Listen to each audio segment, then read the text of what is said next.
Hello बच्चों, तो भाई कैसे हो आप सभी। आई होप सारे बच्चे एकदम अच्छे होंगे, एकदम बड़े होंगे और एकदम मस्त होंगे बच्चों। तो welcome to this amazing platform of physics वाला। क्या हाल चाल। पीडब्ल्यू हिंदी मीडियम के चैनल पर तुम लोगों का बहुत बहुत स्वागत है। तुम्हारा जो ये उदा बैच चल रहा था, इसमें क्लास 9th की जो मैथ्स की तुम्हारी क्लास है, यानी कि गणित की तुम्हारी क्लास है, उसमें तुम्हारे कमल भैया के स्क्वायर सर, कमल सर, जो तुम्हें बुलाना है बुला लो। मैथ्स का तुम्हारे नंबर सिस्टम यानी कि संख्या पद्धति का अगला टॉपिक लेकर आ चुके हैं। ठीक है, आज की क्लास में हम काफी इंपॉर्टेंट चीज के बारे में डिस्कशन करने वाले हैं। मैं सारी चीजें बताऊंगा। ठीक है, शुरुआत करेंगे एक छोटे से रिकैप से कि पिछली क्लास में हमने क्या देखा था। उसके बाद हम चलेंगे कि हमने भाई आज की क्लास में क्या देखना है, क्या चीजें समझनी है और क्या क्या चीजें हमें आज की क्लास में पढ़नी है। ठीक है, तो सारे बालक तैयार हैं? जल्दी से बताओ, सारे बालक तैयार हैं? तो चलो भाई, फिर शुरुआत करते हैं आज की क्लास की, जहां पर हम बात करने वाले हैं क्लास 9th के चैप्टर नंबर 1 नंबर सिस्टम, या फिर हम बोले तो हमारा संख्या पद्धति के। क्या नाम है भाई इसका? इसका नाम है संख्या पद्धति ना। संख्या पद्धति के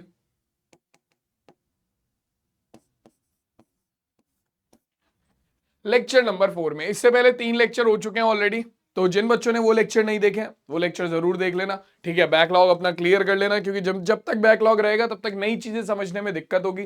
तो इसीलिए मैं हमेशा बोलता हूं कि अपना बैकलॉग जो है वो क्लियर करके रखा करो, क्योंकि जब बैकलॉग नहीं रहेगा तो चीजें समझने में बहुत आसानी रहेगी। ठीक है, तो आज की क्लास में हम डिस्कशन करने वाले हैं, देखो भाई, किस चीज का। अगर मैं पहले बताऊं कि हमने लास्ट क्लास में क्या डिस्कस किया था, पहले वो देख लेते हैं एक बार। तो लास्ट क्लास में हमने जो चीजें पढ़ी थी उसमें सबसे इंपॉर्टेंट चीज थी हमारा वास्तविक संख्याओं पर संक्रिया। वास्तविक संख्याओं पर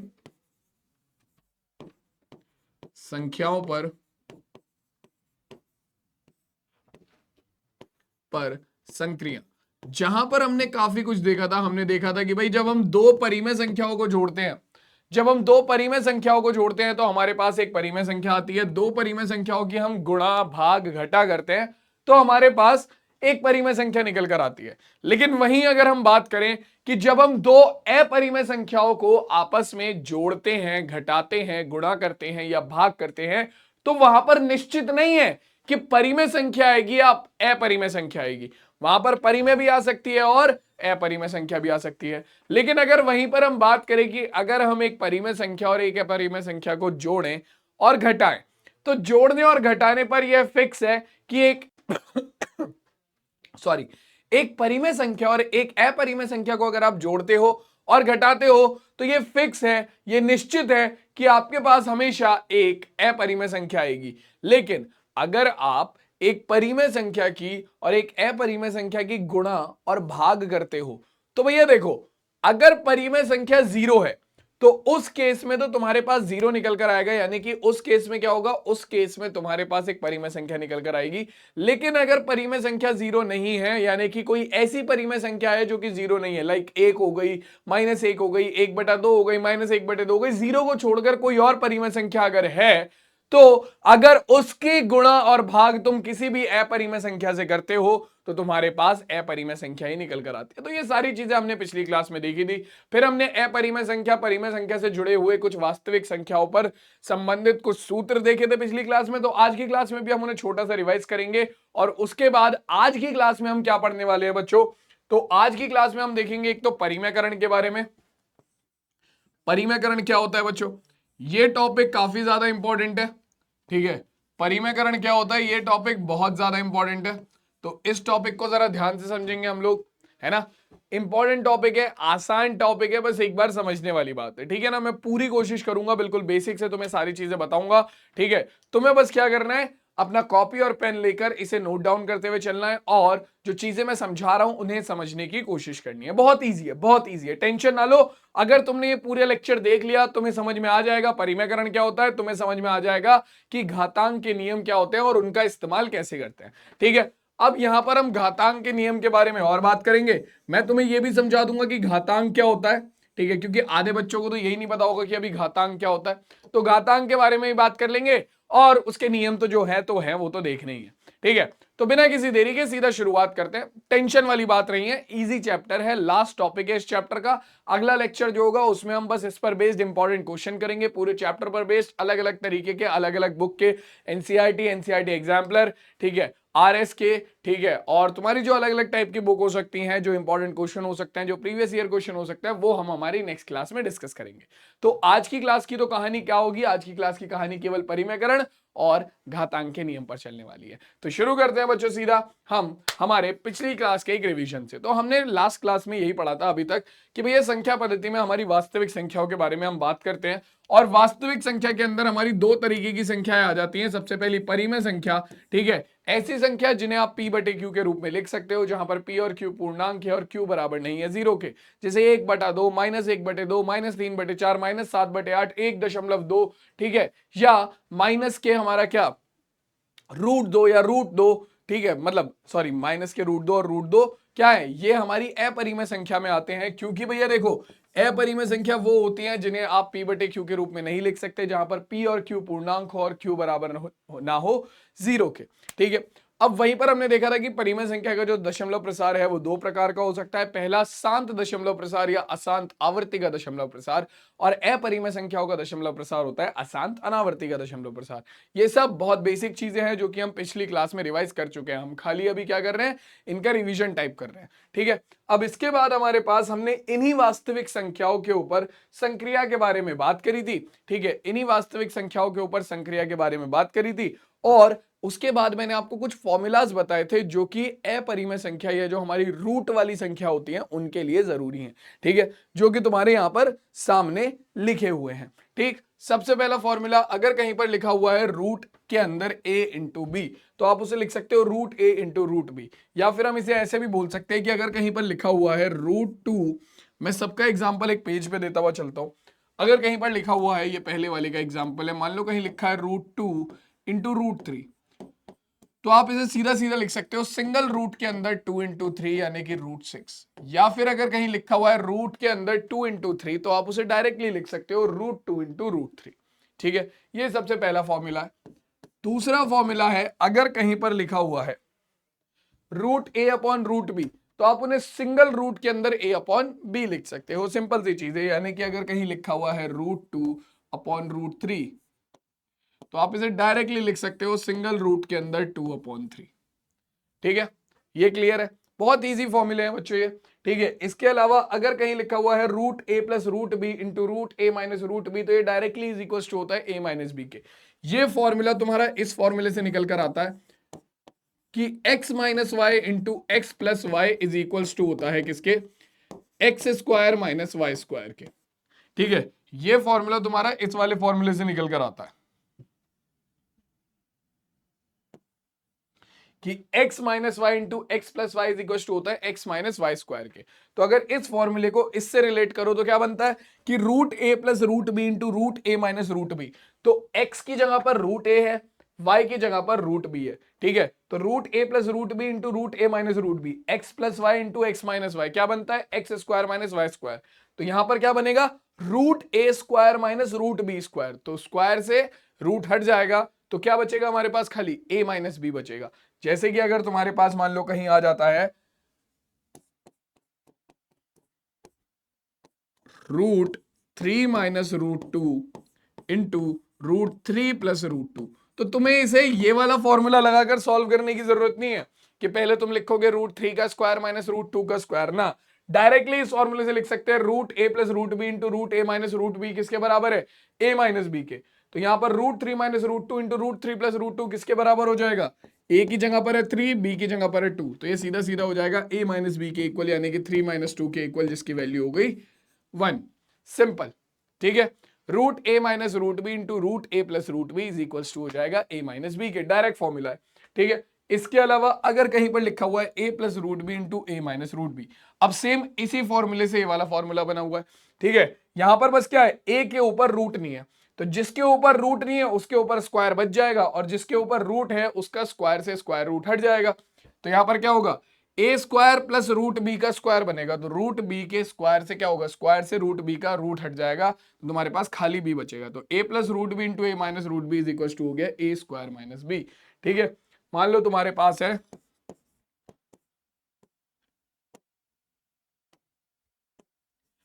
5 minus root 3 into 5 plus root 3, है ना।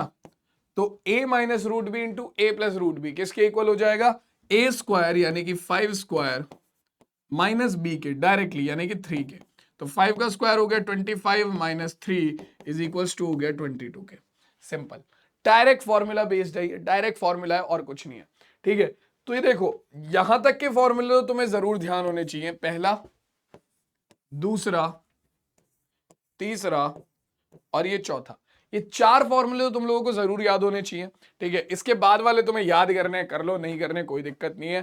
ठीक है, ए root A plus root B का होल स्क्वायर लिखा हुआ है, ये कहां से आता है, ये तुम्हारा डायरेक्ट फॉर्मूला आता है। कहां से, ये आता है ए प्लस बी के होल स्क्वायर से।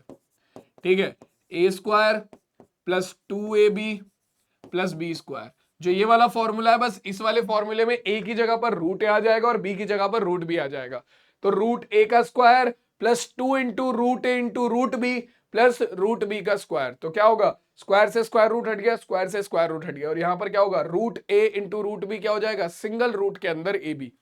इस वाले फॉर्मूले से सिंगल रूट के अंदर ए बी, तो ये क्या बन जाएगा, A plus 2 root A B plus B, बस ये बन जाता है और कुछ नहीं है। तो डायरेक्ट इस वाले फॉर्मूले से आता है। अगर कहीं पर आता भी है root A plus root B का होल स्क्वायर करो तो हम डायरेक्ट इस फॉर्मूले को यूज कर लेंगे। ठीक है, तो ये वो सारी चीजें थी जो हमने लास्ट क्लास में डिस्कस कर ली थी ऑलरेडी। ठीक है, ये वो सारी चीजें थी जो हमने लास्ट क्लास में डिस्कस कर ली थी। इस पर बेस्ड क्वेश्चन देखेंगे, अगर ये सारे फॉर्मूले कहीं किसी क्वेश्चन में यूज हुए तो वहां पर यूज करेंगे। लेकिन अभी जो मेन चीज हमारी आती है वो क्या है, वो है हमारे लिए परिमेयकरण। ठीक है, हर का परिमेयकरण। बच्चों देखो ये बहुत इंपॉर्टेंट टॉपिक है, हर का परिमेयकरण। ठीक है, अब परिमेयकरण होता क्या है, सबसे पहले इसके बारे में बात कर लेते हैं। ठीक है, क्वेश्चन तो मैं सॉल्व कराऊंगा ही, क्वेश्चन तो मैं सॉल्व कराऊंगा ही, लेकिन परिमेयकरण होता क्या है पहले इसके बारे में बात करते हैं। तो देखो, जब भी आपके हर में, ठीक है, अंश बटे हर, कोई भी अगर संख्या आप लिखते हो तो वो ज्यादातर अंश बटे हर में होती है, अंश बटे हर में। ठीक है, तो अगर कभी भी आपकी किसी संख्या के हर में अपरिमेय संख्या आ जाए, अगर कभी भी हर में अपरिमेय संख्या आ जाए,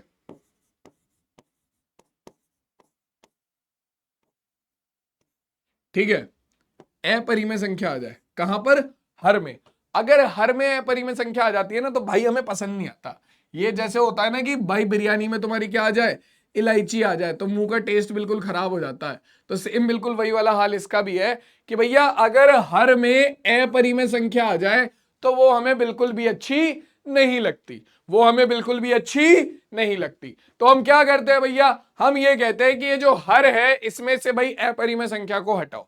ठीक है, इसमें से अपरिमेय संख्या को हटाओ। तो बेटा किसी दी हुई संख्या में हर में से अपरिमेय संख्या को परिमेय संख्या में बदलने का प्रोसेस ही, या परिमेय संख्या में बदलने का जो क्या है आपका तरीका है, उसे ही परिमेयकरण बोला जाता है, उसे ही हर का परिमेयकरण बोला जाता है। क्या कहा जाता है भैया, कि किसी दी हुई संख्या में जो हर है उसे अपरिमेय संख्या से परिमेय संख्या में बदलने के प्रोसेस को ही हम परिमेयकरण बोलते हैं। ठीक है, बहुत इजी है ये। ठीक है, बहुत इजी है। ठीक है, हम क्या करते हैं, हम बस अपरिमेय संख्या को किस में बदल देते हैं, अपरिमेय संख्या को एक परिमेय संख्या में बदल देते हैं,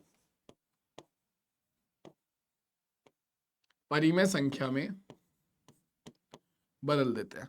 और ये होता कैसे है बच्चों, ये होता है तुम्हारा परिमेयकरण गुणांक के द्वारा। ठीक है, या परिमेयकरण गुणनखंड के द्वारा।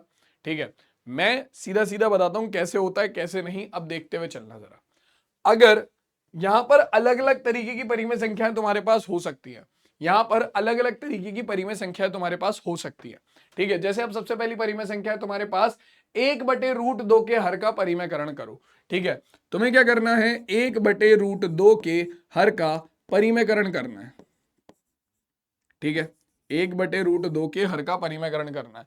यहां पर क्या है, यहां पर तुम्हारा 1/√2 है, तो बटे में कैसी संख्या है, तुम्हारा हर में कैसी संख्या है, हर में कैसी संख्या है, हर में एक अपरिमेय संख्या है। तो हमें क्या करना है, इसे बदलना है एक परिमेय संख्या में। जो √2 यहां पर हर में है, इसे हमें एक अपरिमेय संख्या के रूप से परिमेय संख्या में बदलना है। तो ये कैसे होगा, आप देखो। तो जब भी हमें दो चीजों का ध्यान रखना है, बस सिंपल ये दो चीजों का ध्यान रख लो, परिमेयकरण तुम्हें आ जाएगा। सिंपल ये दो चीजों का ध्यान रख लो, परिमेयकरण तुम्हें आ जाएगा। अगर हर में एक पद वाली अपरिमेय संख्या दी हुई है, जैसे कि तुम यहां पर देख सकते हो केवल √2 है, केवल और केवल एक पद है, केवल और केवल एक पद है। तो अगर एक पद वाली अपरिमेय संख्या तुम्हें दी हुई है, कहां पर, हर में, तो तुम्हें कुछ नहीं करना, बस क्या करना है, 1/√2 अगर है,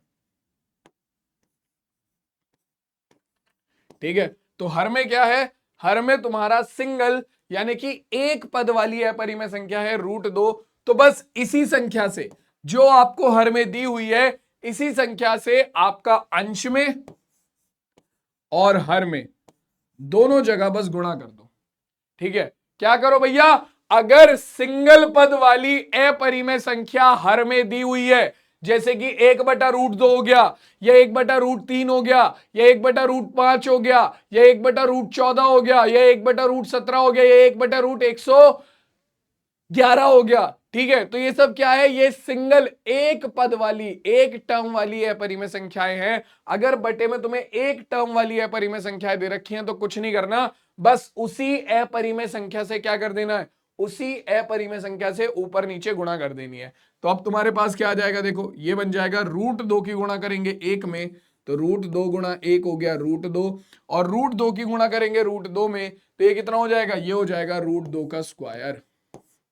ठीक है, स्क्वायर से स्क्वायर रूट हट गया, अपने पास कितना आ गया, अपने पास आ गया √2/2। तो अब यहां पर क्या था, यहां पर था 1/√2, यहां पर क्या था, 1/√2, और हमने क्या कर दिया, √2/2, यानी कि अब तुम देखोगे तो यहां पर क्या थी बच्चों, यहां पर तुम्हारा हर था कैसा, यहां पर तुम्हारा हर था अपरिमेय, यहां पर हर कैसा था, अपरिमेय, और अब तुम्हारा हर कैसा है, अब हर बन गया चुका है 2, और 2 कैसी संख्या है, 2 है परिमेय संख्या।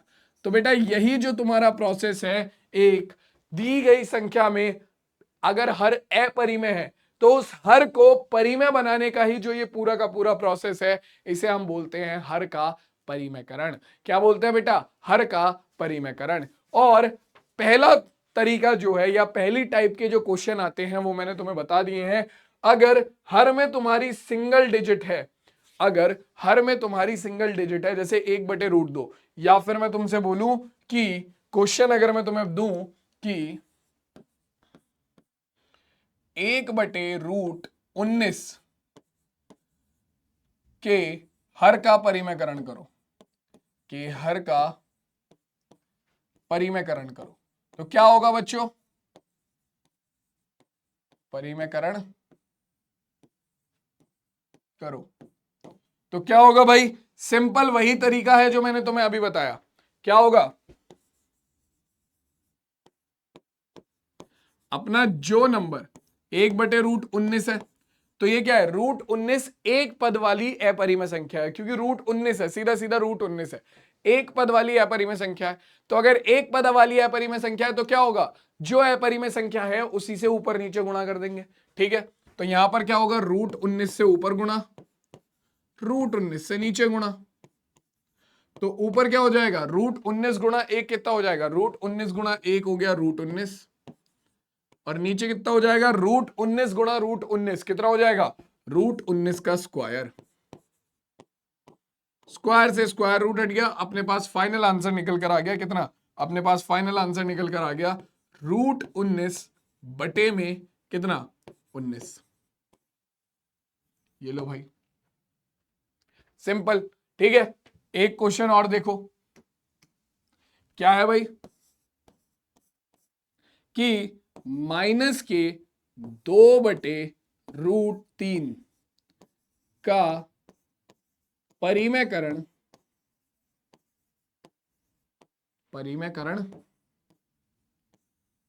कीजिए।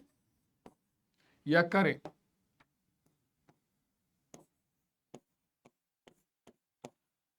तो भाई क्या होगा, यहां पर भी सेम चीज है, यहां पर भी सेम चीज है। तुम्हें क्या दिया हुआ है, तुम्हें दिया हुआ है -2/√3, है ना, यही तो है।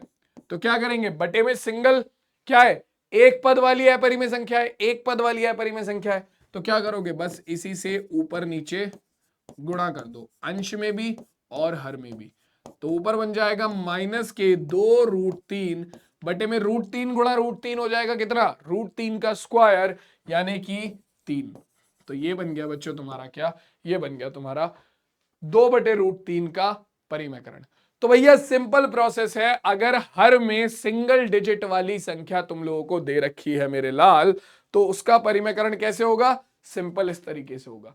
किसी को यहां पर कोई दिक्कत है तो बताओ मुझे, यहां तक किसी को कोई दिक्कत है तो मुझे बताओ, यहां तक सारी चीजें सबको क्लियर है, यहां तक सारी चीजें सबको क्लियर है, जल्दी से बताओ। चलो अब देखो, इसके बाद हमारे पास आता है दूसरी टाइप का क्वेश्चन, यहां पर आता है दूसरी तरीके का क्वेश्चन। जब आपके हर में जो अपरिमेय संख्या है, जब आपके हर में जो अपरिमेय संख्या है वो सिंगल टर्म वाली ना हो, दो टर्म वाली हो, जैसे कि यहां पर है, ठीक है। यहां पर आपकी अपरिमेय संख्या है क्या भाई, यहां पर आपकी अपरिमेय संख्या है 1/2 + √3, 1/2 + √3। तो अभी तक जो आपकी अपरिमेय संख्या हर में थी वो थी √2, √3, √19, √101, √111, ये सारी संख्या आपकी हर में थी, और ये क्या थी, ये सिंगल डिजिट वाली संख्या थी। तो अगर तुम उनका परिमेयकरण करते थे तो क्या करते थे, सेम उसी नंबर से ऊपर नीचे गुणा करके काम चला लेते थे। लेकिन यहां पर ऐसा करना संभव नहीं है, यहां पर आपको क्या करना पड़ेगा, देखो यहां पर परिमेयकरण का मतलब तो वही है कि ये जो अपरिमेय संख्या तुम्हें दे रखी है, ये जो 2 + √3, एक परिमेय और एक अपरिमेय संख्या को जब हम जोड़ते हैं तो क्या आती है, एक अपरिमेय संख्या आती है। तो 2 + √3 हमारा एक अपरिमेय संख्या है, एक अपरिमेय संख्या है ना। तो अब एक अपरिमेय संख्या को, जो हर में एक अपरिमेय संख्या है, इसे परिमेय संख्या में बदलना है। लेकिन दिक्कत क्या है यहां पर कि भैया ये उस तरीके से नहीं बदली जा सकती कि जो नीचे दी हुई संख्या है उसका ही क्या कर दो, उसका ही ऊपर नीचे गुणा कर दो और तुम्हारा काम हो जाए। उस तरीके से ये नहीं बदली जाएगी, ठीक है, कि तुम 2 + √3 नीचे दिया हुआ है तो 2 + √3 से ऊपर गुणा कर दी, 2 + √3 से नीचे गुणा कर दी और तुम्हारा काम हो गया। नहीं, ऐसा नहीं होगा, यहां पर तुम्हें चीजें थोड़ी सी बदलनी पड़ेंगी। क्या, देखो भाई, जो संख्या तुम्हारी दी हुई है 1/2 + √3, गुणा तो तुम्हें अभी भी उसी संख्या से करनी है, गुणा तो तुम्हें अभी भी उसी संख्या से करनी है, 2 + √3 से ही, ठीक है। बस क्या कर देना है, ये जो बीच वाला चिन्ह है, ये जो बीच वाला चिन्ह है, इस बीच वाले चिन्ह को बदल देना है बस, और कुछ नहीं करना। ये जो बीच का चिन्ह है इसे बदल देना है बस, और कुछ नहीं करना। अगर ये प्लस का है तो माइनस कर देना है, अगर ये माइनस का है तो प्लस कर देना है, ठीक है। और फिर जो संख्या आएगी उसके ऊपर नीचे गुणा कर दो। तो मैंने क्या बोला, मैंने कहा कि सेम संख्या से ऊपर नीचे गुणा करनी है, बस बीच का चिन्ह बदल देना है। तो संख्या है 2 + √3, तो ये जो प्लस का साइन है इसे माइनस में बदल दो, तो ये हो जाएगा 2 - √3। तो बस 2 - √3 से ऊपर गुणा कर दी, 2 - √3 से नीचे गुणा कर दी, ठीक है।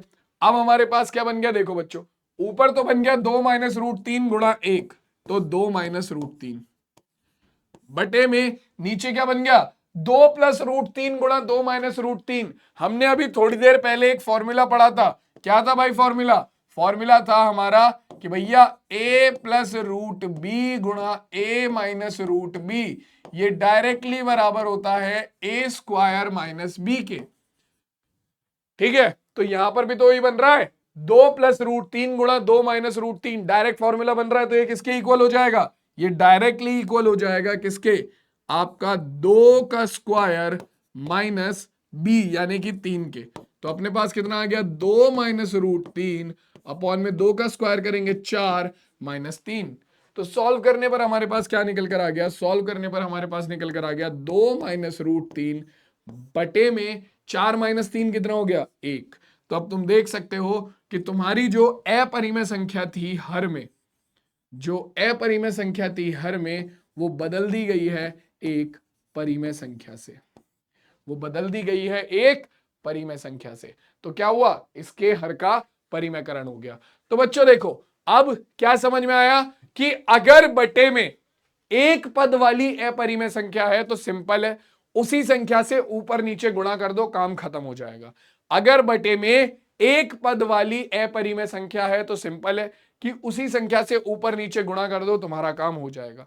लेकिन अगर हर में दो पद वाली अपरिमेय संख्या है, जैसे कि ये है 2 प्लस रूट 3 या 3 माइनस रूट 2, या फिर तुम्हारा आ जाए कितना 2 रूट 3 प्लस 3, ठीक है 2 रूट 7 माइनस 2, या फिर 2 माइनस 7 रूट 2, अगर ऐसी कोई संख्या आ रही है जहां पर तुम्हारे दो पद बन रहे हैं, जैसे रूट 2 माइनस रूट 7, ठीक है, तो इस कंडीशन में तुम क्या करोगे, तुम दो पद वाली अपरिमेय संख्या का परिमेयकरण करने के लिए क्या करोगे, सेम उसी संख्या से ऊपर नीचे गुणा कर दोगे, बस बीच का चिन्ह बदलकर। ठीक है, जैसे कि यहां पर 2 प्लस रूट 3 था, तो हम 2 प्लस रूट 3 से ऊपर नीचे गुणा कर देंगे, लेकिन ये जो प्लस का साइन है इसे बदल देंगे, किससे, माइनस के साइन से। अगर यहां पर माइनस होता तो माइनस के साइन को बदल देते प्लस के साइन से, लेकिन यहां पर प्लस का साइन है तो हमने प्लस का साइन बदल दिया माइनस से, तो ये बन गया 2 माइनस रूट 3, तो 2 माइनस रूट 3 से ऊपर नीचे गुणा कर दी और हमारे पास ये आ गया सॉल्व करके। ठीक है, तो यही काम अब आपको हर जगह करना है। ठीक है, तो आपके जो परिमेयकरण वाला टॉपिक है वो यहां पर कंप्लीट हो गया। अब इस पर बेस्ड कुछ क्वेश्चन देख लेते हैं। देखो जैसे ये आ गया, सेम वही तरीका है। क्या है भाई, आपको दे रखा है कि 1 अपॉन रूट 3 माइनस रूट 5 में हर का परिमेयकरण करो। तो सिंपल है, 1 अपॉन रूट 3 माइनस रूट 5। ठीक है, अब रूट 3 माइनस रूट 5 है ना, तो घबराने वाली बात तो कोई है ही नहीं, क्योंकि 1 अपॉन रूट 3 माइनस रूट 5 है। ठीक, तो हम क्या करेंगे, मैंने तुम्हें बताया था जब हर में दो पद वाली अपरिमेय संख्या हो, यहां पर क्या है रूट 3 माइनस रूट 5 दो पद है। ठीक है, तो जब दो पद वाली अपरिमेय संख्या होगी तो क्या होगा, सेम संख्या से ऊपर नीचे गुणा कर देंगे, बस चिन्ह बीच का चिन्ह बदलकर। तो यहां पर माइनस का साइन है, इस माइनस के साइन को बदल देंगे बस हम प्लस के साइन से। ठीक है, तो ये बन जाएगा रूट 3 प्लस रूट 5, इससे ऊपर गुणा कर दी, और रूट 3 प्लस रूट 5 इससे नीचे गुणा कर दी। ठीक है, तो अब हमारे पास फाइनली क्या बन जाएगा बच्चों, फाइनली हमारे पास बन जाएगा, देखो ऊपर तो बन गया रूट 3 प्लस रूट 5 इंटू 1 हो गया कितना, रूट 3 प्लस रूट 5, और नीचे कितना हो जाएगा बच्चों, नीचे डायरेक्ट फॉर्मूला बन रहा है root A minus root B into root A plus root B, root 3 minus root 5 into root 3 plus root 5, यानी कि root A minus root B into root A plus root B. तो ये directly हमने पढ़ा था किसके इक्वल होता है, ए माइनस बी के। अभी थोड़ी देर पहले डायरेक्ट फॉर्मूला पढ़कर आए, ए माइनस बी के इक्वल होता है, तो डायरेक्टली इसे हम ए माइनस बी कर देंगे, यानी कि 3 माइनस 5 कर देंगे। तो हमारे पास कितना आ गया, ये हो गया रूट 3 प्लस रूट 5 अपॉन में 3 माइनस 5 कितना हो जाएगा, माइनस के 2, या फिर हम इसे लिख सकते हैं minus root 3 plus root 5 upon में 2। खत्म किस्सा, और ये हमारे इस क्वेश्चन का आंसर हो गया। ठीक है, सिंपल इजी परिमेयकरण करने का क्वेश्चन है। ठीक है, बड़े आराम से किया जा सकता है। बटे में दो पद वाली अपरिमेय संख्या थी, तो हमने क्या करा, बस उन दोनों पदों के जो बीच का साइन है, बीच का चिन्ह है, वो माइनस था, उसे बदलकर प्लस कर दिया और उस नंबर से ऊपर नीचे गुणा कर दी, अंश और हर में गुणा कर दी, गुणा करने के बाद सॉल्व कर लिया, हमारा आंसर हमारे सामने आ गया। क्लियर है, बहुत ज्यादा इजी है, आराम से हो जाएंगे, किसी को कोई दिक्कत यहां पर नहीं होनी चाहिए। देख लो भाई एक बार, क्लियर है सबको, चलो अब आ जाते हैं आगे की क्वेश्चन पे। अगला क्वेश्चन देखो, फिर वही क्वेश्चन है कि 1/7 प्लस रूट 3 रूट 2, 1/7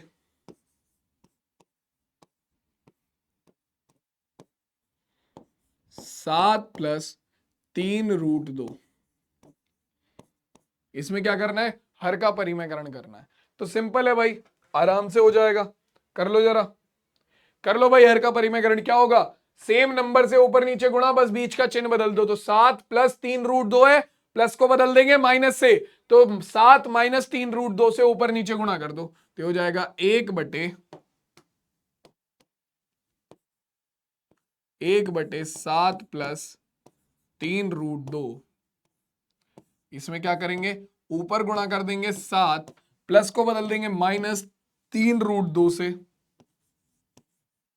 बटे में 7 माइनस 3√2 से। तो ऊपर क्या बन गया, 7 माइनस 3√2 गुणा 1, तो ऊपर बन गया 7 माइनस 3√2। और नीचे क्या बन जाएगा बच्चों, नीचे बन गया 7 प्लस 3√2 गुणा 7 माइनस 3√2। तो तुम्हारे पास डायरेक्ट फॉर्मूला है a minus B into A plus B, किसके इक्वल होता है, A square minus B square के, A square minus B square के। तो ये कितना हो जाएगा, ये हो जाएगा 7 स्क्वायर माइनस 3√2 का स्क्वायर। ठीक है, बस इसे उठाकर सॉल्व कर लो, तुम लोगों के पास तुम्हारा आंसर आ जाएगा। देखो भाई ये कितना होगा, ये हो जाएगा 7 माइनस 3√2 अपॉन कितना, 7 का स्क्वायर करेंगे 49, यानी कि 7 का स्क्वायर हो गया 49, 3 का स्क्वायर करेंगे 9, और √2 का स्क्वायर करोगे तो रूट से स्क्वायर हट जाएगा, तो अपने पास आ गया खाली 2। ठीक है, हल करेंगे तो हो जाएगा 7 माइनस 3√2 अपॉन में 49 माइनस 9 दूनी 18। ठीक है, तो 49 माइनस 18 करेंगे, 9 में से 8 गया, 1 बचा, 4 में से 1 गया, 3 बचा, 31 बचा हमारे पास। तो हमारे पास आ गया कितना, 7 माइनस 3√2 बटे में 31, और ये हमारे इस दिए गए प्रश्न का उत्तर हो गया।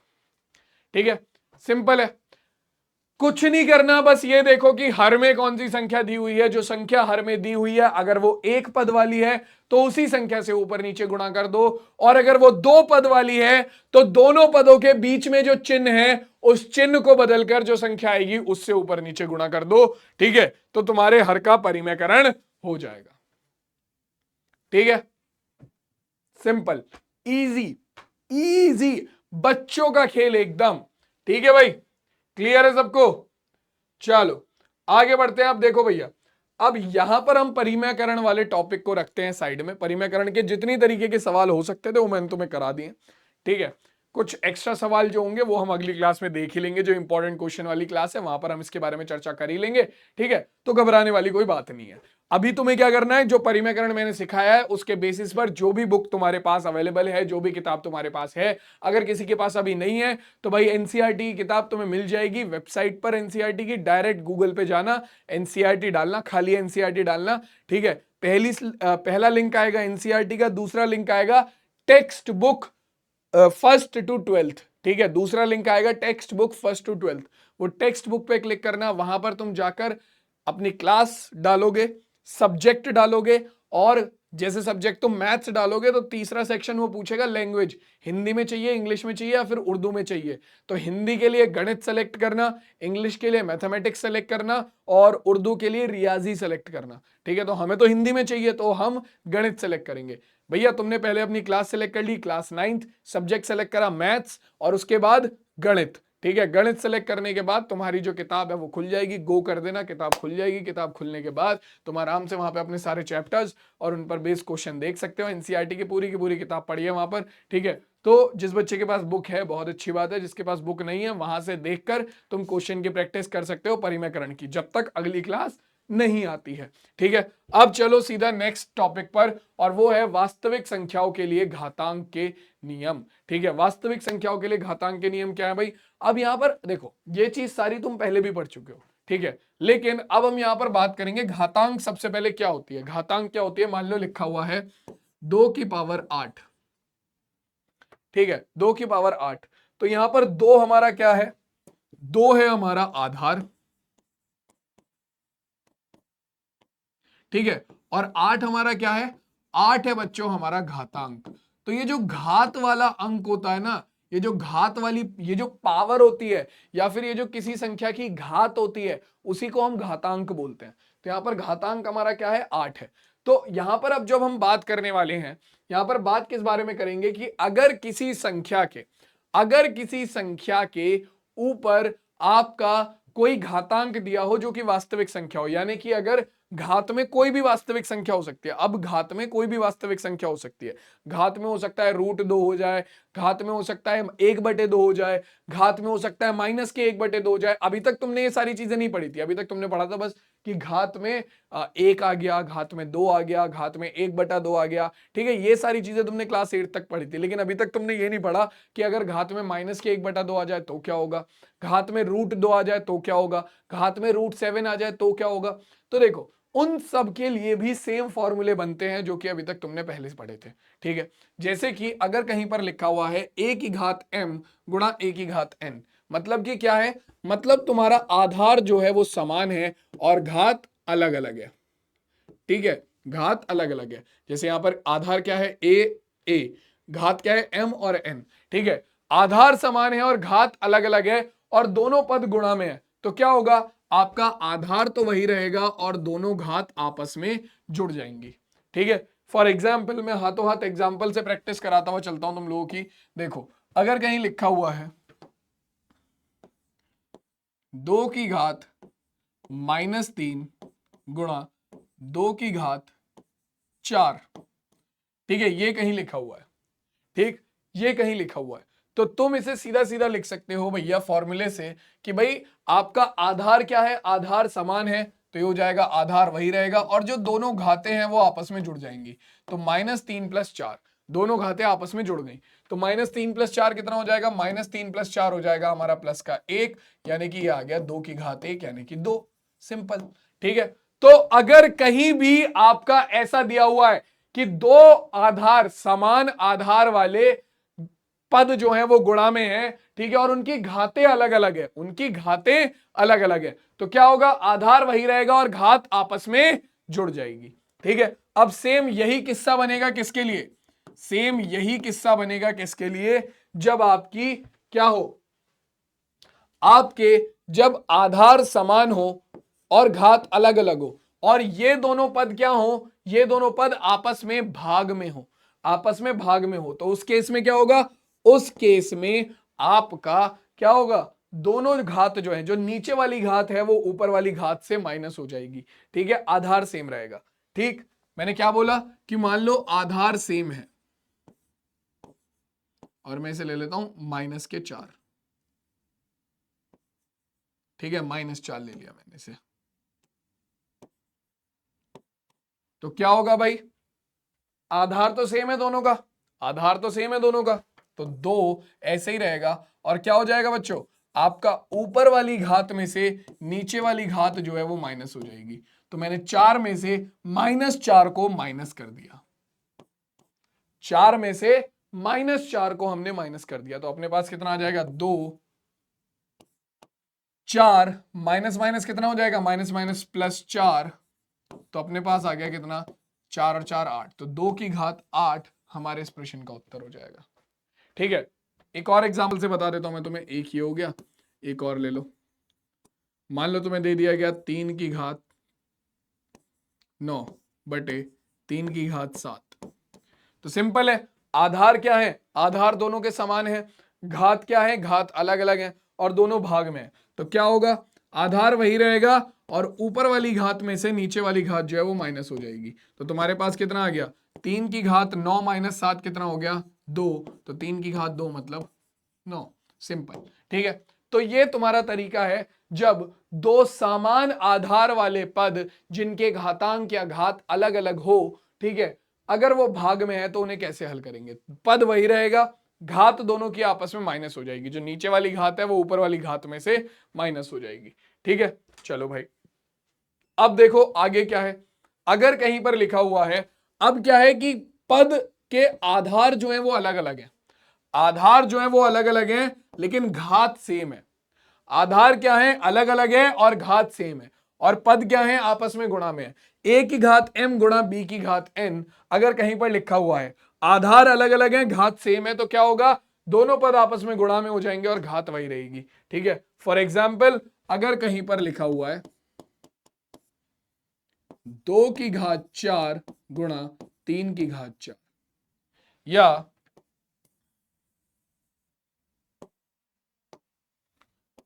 2 की घात 1/2 गुणा 3 की घात 1/2, तो क्या होगा भाई? देखो आधार अलग अलग है, आधार अलग अलग है, लेकिन घात सेम है दोनों की, और दोनों पद आपस में गुणा में है, तो क्या होगा? दोनों पद डायरेक्टली गुणा में आ जाएंगे और घात वही रहेगी। तो ये हो जाएगा 2 × 6 की घात 1/2। सिंपल।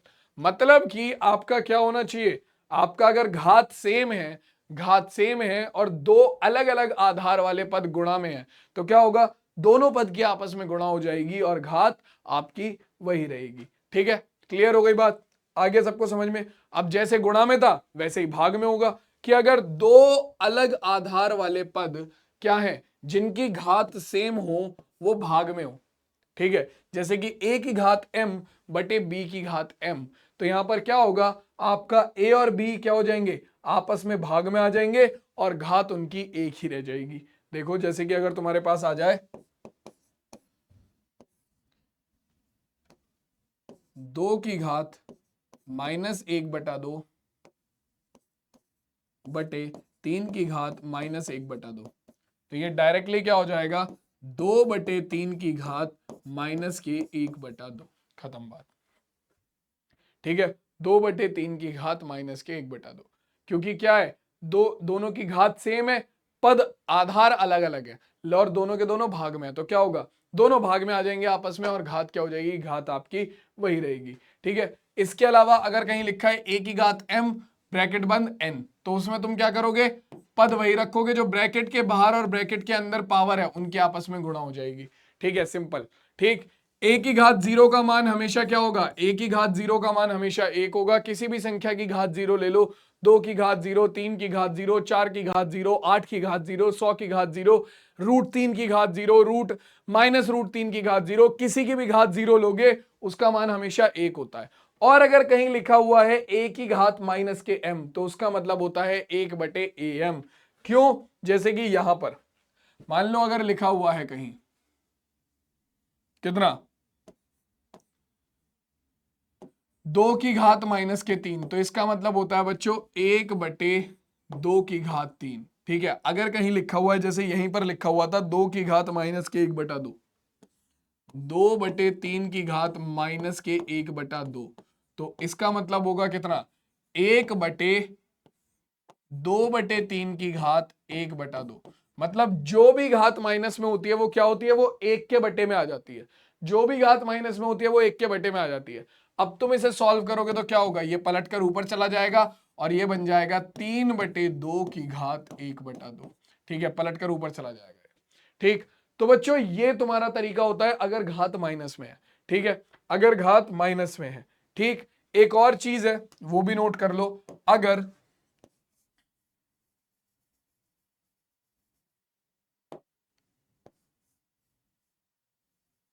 हम भी स्क्वायर बनाएंगे भाई, ये लो। अगर कहीं पर लिखा हुआ है क्या कि a की घात 1, तो वो बराबर होता है a के। अगर किसी संख्या की घात 1 लिखी हुई है तो वो हमेशा उसी संख्या के बराबर होगा, ध्यान रखना। अगर किसी संख्या की घात 1 लिखी हुई है तो वो हमेशा उसी संख्या के बराबर होगा। अब सीधा बच्चों हम क्या करेंगे? ये जो घातांक के नियम है एक बार इन्हें देख लो, एक बार नोट कर लो। ठीक है, हम सीधा सीधा अब इन घातांक के नियम पर आधारित प्रश्नों पर चलेंगे और एक एक करके देखेंगे कि किस किस टाइप के क्वेश्चन यहां से आ सकते हैं। ठीक है ना, जल्दी से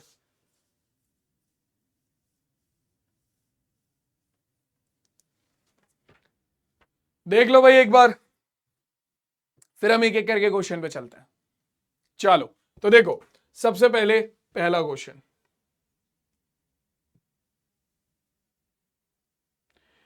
अब ये कह रहा है कि हमें इन्हें क्या करना है? सरल करने हैं। घातांक के नियम पर आधारित सवाल हैं सारे के सारे और हमें इन्हें क्या करना है? सरल करना है। तो सबसे पहला क्वेश्चन है हमारे पास, एक एक करके सारे क्वेश्चंस को सॉल्व करना शुरू करेंगे। आंसर यहीं पर हाथों हाथ साइड में ही सॉल्व करेंगे। पहला क्या है भाई? 2 की घात 2/3 गुणा 2 की घात 1/3। अब यहां पर क्या है, तुम खुद अपना लॉजिक लगाओ, दिमाग लगाओ और सोचो यहां पर क्या हो रहा है। यहां पर क्या है, आधार सेम है, आधार सेम है, घात अलग अलग है, आधार सेम है, घात अलग अलग है। तो ऐसी कंडीशन में क्या होता है भैया, हमने अभी थोड़ी देर पहले सूत्र पढ़ा था कि भैया अगर आधार सेम हो और घात अलग अलग हो और दो पद अगर गुणा में है तो ऐसी कंडीशन में क्या होता है, आधार वही रहता है और घातें आपस में जुड़ जाती हैं, घातें आपस में जुड़ जाती हैं। ठीक है, तो भाई लगा लो इसका इस्तेमाल। तो क्या होगा, आधार आपका यही रहेगा 2 और इसकी जो घातें हैं वो आपस में जुड़ जाएंगी, यानी कि 2/3 प्लस 1/3, है ना। इसे सॉल्व करेंगे कितना आएगा, ये हो जाएगा 2 की घात, एलसीएम लेंगे, एलसीएम आ जाएगा 3, ऊपर आ गया 2 + 1, तो हमारे पास कितना निकल कर आ जाएगा, ये आ जाएगा 2 की घात 2 + 1 कितना हो गया, 3/3, 3 से 3 कट गया, यानी कि आ गया 2 की घात 1, मतलब कि इसका मान निकल कर आ गया 2। तो पहले क्वेश्चन का आंसर हो गया हमारा 2 की घात 2/3 गुणा 2 की घात 1/3 बराबर होगा 2 के। सिंपल, क्या था, आधार एक जैसे थे और घात अलग अलग थी। तो जब आधार एक जैसे हो और घातांक अलग अलग हो और वो दोनों पद गुणा में हो तो क्या होगा बच्चों, आपका आधार सेम वही रहेगा और दोनों घातें आपस में जुड़ जाएंगी, इस वाले फॉर्मूले से। ठीक है, अगला देखो क्या है, अगला है 1/3 की घात 5 की घात 4, 1/3 की घात 5 की घात 4। तो देखो भाई इसे सॉल्व करते हैं, कितना होगा बच्चों ये, दूसरा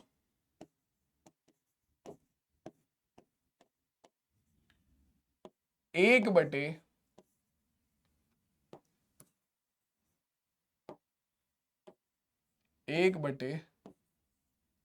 की घात 5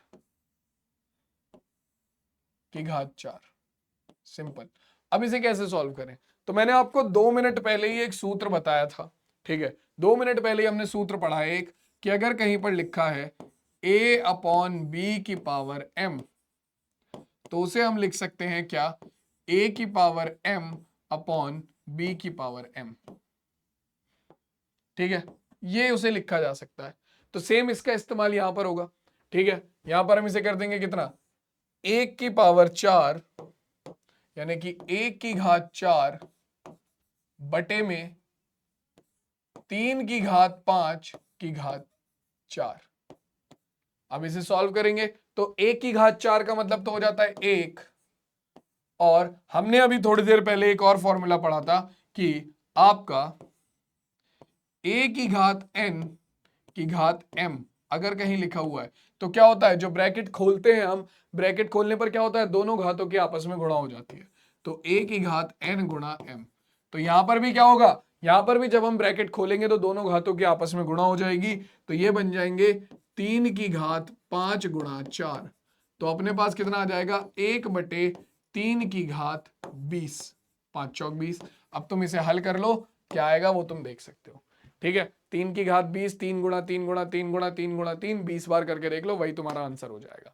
ठीक है, क्लियर हो गई बात। अगला सवाल देखो क्या कह रहा है भाई, 7 की घात 1/5 बटे 7 की घात 1/3।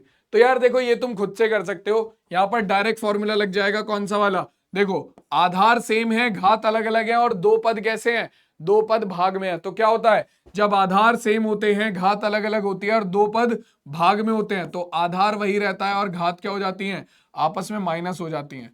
तो नीचे वाली घात ऊपर वाली घात में से माइनस हो जाएगी, तो 1/5 माइनस 1/3। इसे हल करेंगे कितना आएगा, एलसीएम लोगे तो ये हो जाएगा कितना, देखो भाई एलसीएम लेंगे तो ये आ जाएगा 7 की घात, एलसीएम लेंगे तो 3 पंजे 15, एलसीएम आ गया 15, यहां पर आ जाएगा तुम्हारा कितना, 3 माइनस 5। तो तुम्हारे पास कितना निकल कर आ जाएगा, ये निकल कर आ जाएगा 3 माइनस 5 हो गया माइनस के 2, तो 7 की घात माइनस के 2/15। ठीक है, और इसे हम क्या करेंगे बच्चों, इसे हम लिखेंगे पलट कर, क्योंकि हमने अभी पढ़ा था कि a की घात माइनस n का मान कितना होता है, a की घात माइनस n का मान होता है कितना, 1/7 की घात 2/15। ये हमारे इस वाले पार्ट का आंसर होगा, ठीक है। और तीसरा वाला पार्ट भाई देखो यहां पर क्या है, 13 की घात 1/5 गुणा 17 की घात 1/5। तो यहां पर क्या है, आधार अलग अलग है लेकिन घात एक जैसी है। आधार अलग अलग है लेकिन घात एक जैसी है। तो ऐसे कंडीशन में क्या होता है, जब आधार अलग अलग हो, घात एक जैसी हो और दोनों पद आपस में गुणा में दिए हो, तो क्या होता है, आपका दोनों पदों की आपस में गुणा हो जाती है और घात वही रह जाती है। तो ये क्या होगा, ये हो जाएगा 13 गुणा 17 की घात 1/5। 13 गुणा 17 कर लो, उसकी घात 1/5, तुम्हारा आंसर आ जाएगा, ठीक है। बहुत ईजी है ये, एक बार देख लो। सारे के सारे तो मैंने करा ही दिए हैं बताकर, ठीक। हम आगे चलते हैं फिर, जल्दी से देखो भाई। चलो देखो क्या कह रहा है, अब अगला क्वेश्चन देखते हैं। तो अगला क्वेश्चन हमसे कह रहा है कि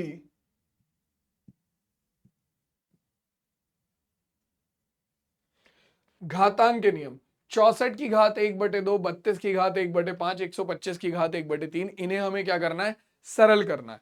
तो सबसे पहले पहले वाले को लेते हैं, 64 की घात 1/2, ठीक है। सबसे पहले पहले वाले को ही लेंगे हम, 64 की घात 1/2।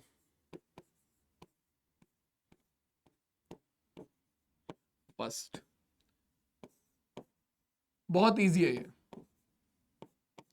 तो हम इसे लिख सकते हैं, 64 की घात 1/2 को हम लिख सकते हैं कितना, या तो आप इसे लिख लो 4 की घात कितना, या तो आप इसे लिख लो 64 को आप क्या लिख सकते हो, 8 गुणा 8, 8 की घात 2, 8 गुणा 8 64 होता है। तो 64 को हम लिख लेंगे 8 गुणा 8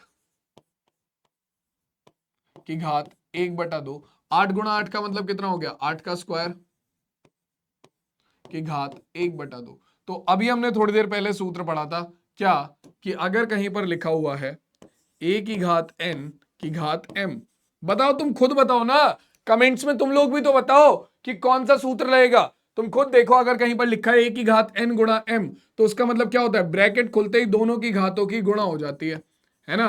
तो यही चीज यहां पर होगी, दोनों की घातों के आपस में गुणा हो जाएगी। तो ये हो जाएगा 8, ब्रैकेट खुलते ही घात की गुणा हुई, तो 2 गुणा 1/2, 2 से 2 कट गया, कितना बचा, 8 की घात 1, यानी कि तुम्हारे पास कितना आ गया आंसर, 8 निकल कर आ गया आंसर। ये लो, 8 की घात 1 का मतलब तो 8 ही होगा, 8 निकल के आ गया आंसर, खत्म किस्सा।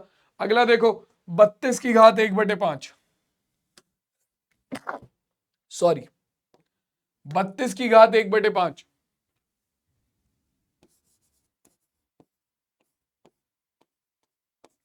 सेकेंड, ठीक है। 32 की घात 1/5, तो 32 को हम क्या लिख सकते हैं, 32 को हम लिख सकते हैं कितना, 2 गुणा 2 गुणा 2 गुणा 2 गुणा 2, यानी कि 2 दूनी 4 दूनी 8 दूनी 16 दूनी 32, यानी कि हमारा 2 की घात 5। 32 को हम लिख सकते हैं 2 की घात 5 यहां पर भी सेम फॉर्मूला लगेगा, ब्रैकेट खोलेगा तो अपने पास क्या आ जाएगा, 2 की घात 5 गुणा 1/5, 5 से 5 कट गया, अपने पास कितना आ गया, 5 की घात 1, यानी कि सॉरी यहां पर क्या आ जाएगा, 5 से 5 कट गया, हमारे पास आ जाएगा 2 की घात 1, यानी कि 2। इस क्वेश्चन का आंसर हो गया, सिंपल सा। अब ये वाला जो क्वेश्चन है तुम खुद करोगे, ये तुम्हारा होमवर्क है। कैसे करोगे, 25 125, 125 की घात 1/3 है, 5 पंजे 25 पंजे 125, तो 125 को तुम लिख सकते हो 5 की घात 3, ठीक है। ब्रैकेट खोलेगा तो क्या होगा, 5 की घात 3 गुणा 1/3, 3 से 3 कट जाएगा, आंसर आएगा 5 की घात 1, यानी कि 5, ठीक है। तो तीसरा वाला पार्ट तुम लोग खुद करोगे, ये तुम लोगों के लिए तुम्हारा होमवर्क है, ठीक है। चलो आगे चलते हैं, अगला क्वेश्चन देखते हैं क्या कह रहा है भाई अगला क्वेश्चन। अगला क्वेश्चन हमसे कह रहा है ज्ञात कीजिए इन सब का मान, ठीक है। हमें 9 की घात 3/2 को ज्ञात करना है, 32 की घात 2/5 को ज्ञात करना है, 16 की घात 3/4 को ज्ञात करना है, 125 की घात -1 को ज्ञात करना है। चलो देखते हैं, सबसे पहले इसे हल करते हैं। सबसे पहले हम हल करेंगे हमारा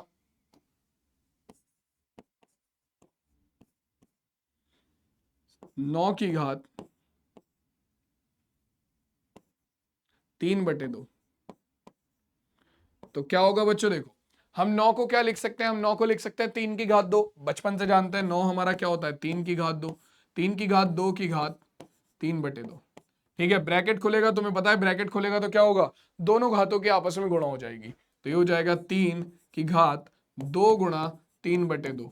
2 से 2 कट गया, हमारे पास कितना आ गया, 3 की घात 3। 3 की घात 3 का मतलब है 3 तिया 9 तिया 27, तो हमारे पास 9 की घात 3/2 का मान आ गया 27 निकलकर।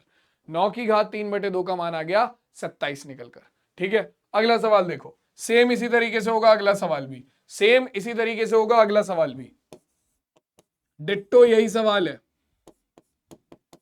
क्या करेंगे भाई, 32 की घात 2/5 है, तो 32 को मैंने अभी थोड़ी देर पहले बताया था, क्या लिख सकते हैं, 32 को हम लिख सकते हैं 2 गुणा 2 गुणा 2 गुणा 2 गुणा 2, 2 दूनी 4 दूनी 8 दूनी 16 दूनी 32, यानी कि इसे हम लिख सकते हैं हमारा 2 की घात 5 गुणा 2/5। ठीक है, तो अपने पास क्या हो जाएगा, ब्रैकेट खोलेगा तो ये हो जाएगा 2 की घात 5 गुणा 2/5, 5 से 5 कट गया, तुम्हारे पास आ गया 2 की घात 2, यानी कि 2 की घात 2 कितना होता है, 4, तो 4 हमारे इस क्वेश्चन का आंसर हो जाएगा। अब ये वाला सवाल तुम लोग खुद करोगे, इजी सवाल है, ये तुम खुद से करोगे। 16 की घात 3/4, तो 16 को तुम क्या लिखोगे, 16 को तुम लिख सकते हो कितना, 2 की घात 4, 2 दूनी 4 दूनी 8 दूनी 16, तो 16 को तुम लिख सकते हो 2 की घात 4, तो 2 की घात 4 गुणा 3/4, घात 4 से क्या होगा, 4 से 4 कट जाएगा, तुम्हारे पास आएगा 2 की घात 3, 2 की घात 3 का मतलब होता है 8, तो इसका आंसर आएगा 8। तुम खुद से सॉल्व करोगे, आंसर निकालोगे। मैं तुम्हें कराता हूं चौथा वाला सवाल, तो ये है तुम्हारा कितना, कितना है भाई, ये है 125 की घात माइनस के 1/3,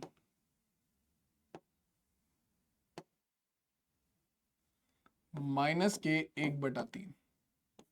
तो देखो 125 को हम लिख सकते हैं कितना, 25 से कम 25, देखो 25 पंजे 125 को हम लिख सकते हैं 5 पंजे 25 पंजे 125, है ना, तो हमारे पास क्या आएगा, 5 की घात 3, क्योंकि 5 गुणा 5 गुणा 5 होता है 125, 5 गुणा 5 25 गुणा 5 125, ठीक है ना, तो इसे हमने लिख लिया 5 की घात 3 की घात माइनस के 1/3, ब्रैकेट खोलेगा, आपस में गुणा होगी, तो हो जाएगा 3 5 की घात 3 गुणा माइनस के 1/3, तो ये हो जाएगा कितना, माइनस के 3 की गुणा माइनस के 1/3 से करेंगे तो आ जाएगा 5 की घात माइनस के 3/3, 3 से 3 कट जाएगा, हमारे पास बचा कितना, 5 की घात माइनस के 1।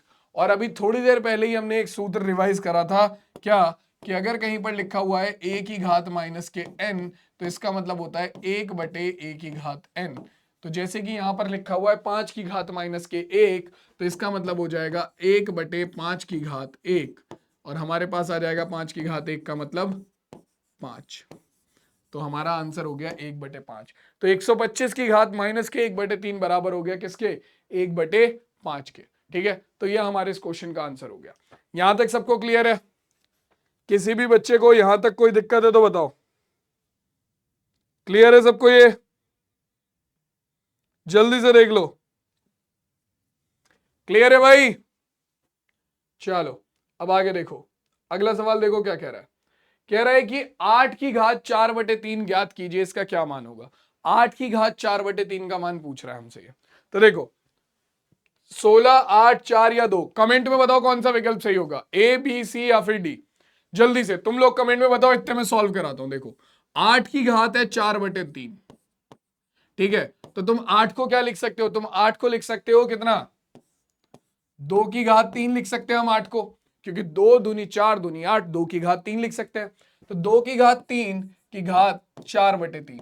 अब क्या होगा, यहां पर ब्रैकेट खुलेगा तो हमारा क्या हो जाएगा, 2 की घात 3 गुणा 4/3, 3 से 3 कट गया, हमारे पास कितना आया, 2 की घात 4, तो 2 की घात 4 का मतलब क्या होगा, 2 गुणा 2 गुणा 2 गुणा 2, यानी कि 2 दूनी 4 दूनी 8 दूनी 16, तो हमारे पास 8 की घात 4/3 बराबर निकल कर आ गया किसके, 16 के, तो यानी कि कौन सा विकल्प सही हो गया, विकल्प नंबर ए 16 इस प्रश्न का बिल्कुल सही उत्तर हो जाएगा। क्लियर हो गया बच्चों, ये आ गया सबको समझ में। चलो अगला सवाल देखो क्या कह रहा है, अगला कह रहा है कि 27 की घात माइनस के 2/3 निम्नलिखित में से किसके बराबर होगा? 9 के, 1/3 के, 3 के या 1/9 के? बहुत इजी है।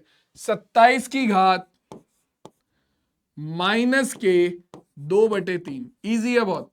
तो देखो 27 को हम लिख सकते हैं कितना? 3 गुणा 3 गुणा 3, 3 तिया 9 तिया 27, यानी कि तुम्हारा 27 को हम लिख सकते हैं 3 की घात 3 ब्रैकेट बंद की घात माइनस के 2/3। तो यहां पर क्या होगा?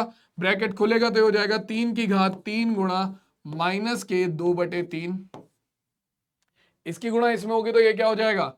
ये हो जाएगा हमारा माइनस के 2 गुणा 3, तो माइनस के 2 तिया 6, तो 3 की घात माइनस के 6/3, 3 से भाग करेंगे 3 दूनी 6, तो अपने पास आ गया कितना?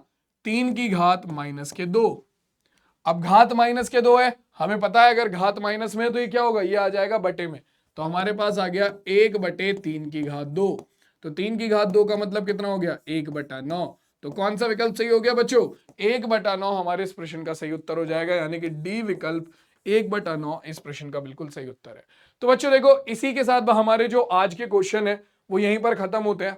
और आज की क्लास में हमने हमारा जो परिमेयकरण वाला टॉपिक था वो भी पढ़ लिया।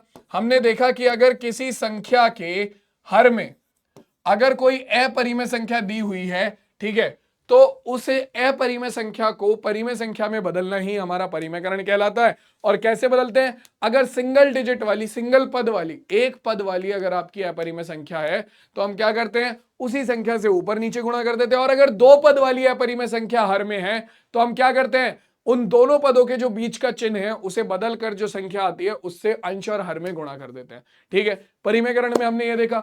उसके बाद घातांक के नियम के लिए हमने कुछ सूत्र देखे और उन पर आधारित प्रश्न देखे। ठीक है, तो भैया एक बार जो आज की क्लास में तुम्हें सूत्र और प्रश्न कराए हैं, ठीक है, उनकी प्रैक्टिस कर लेना, क्योंकि अगली क्लास में जो होने वाली है, ठीक है, वो क्लास केवल और केवल इंपॉर्टेंट क्वेश्चन की होगी। ठीक है, वहां पर मैं ये सारी चीजें तुम्हें रिवाइज कराऊंगा एक बार जल्दी जल्दी, और रिवाइज कराकर सीधा तुम्हें लेकर चलूंगा कहां पर? क्वेश्चन पर। तो अगली क्लास पूरी की पूरी क्वेश्चन बेस्ड होने वाली है। ठीक है, संख्या पद्धति के जितने भी इंपॉर्टेंट क्वेश्चन हो सकते हैं वो अगली क्लास में हम अच्छे से डिस्कस करेंगे। तो आई होप तुम लोगों को आज की क्लास में मजा आया होगा। के स्क्वायर भैया के साथ, कमल सर के साथ, कमल भैया के साथ, जो तुम्हें बुलाना बुला लो। ठीक है, मैं तुमसे मिलूंगा सीधा तुम्हारी नेक्स्ट क्लास में। तब तक के लिए टेक केयर, टाटा और बाय बाय पाल को।